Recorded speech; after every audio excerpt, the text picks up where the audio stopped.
Pinakabagong season ng Pinoy Big Brother, malapit nang masilayan, dating main host nito muling magbabalik.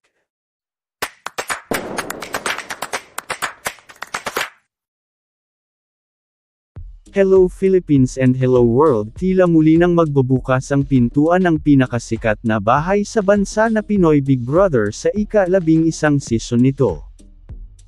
Ito ang tila pahiwatig ng isa sa host nito na si Robby Domingo, matapos mag-share ng litrato sa kanyang social media account na X na dating Twitter kasama ang mga co-host nito na sina Melay Cantiveros, Enchong D, Bianca Gonzalez at Kim Chiu.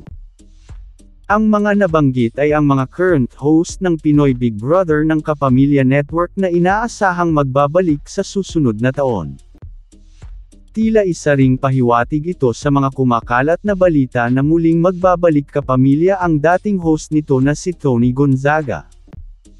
Matunog kasi ang usap-usapan ngayon na muli itong magbabalik Kapamilya para sa pagbabalik ng isang programa ng Kapamilya.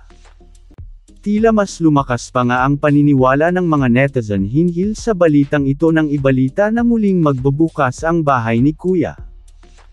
Kung matatandaan kasi ay si Tony Gonzaga ang main host nito, mula nang magsimula ang unang season nito noong 2005. Nang kumalat nga ang balitang di umano pagbabalik ni Tony sa ABS-CBN, samut-saring reaksyon mula sa mga netizens ang inani nito.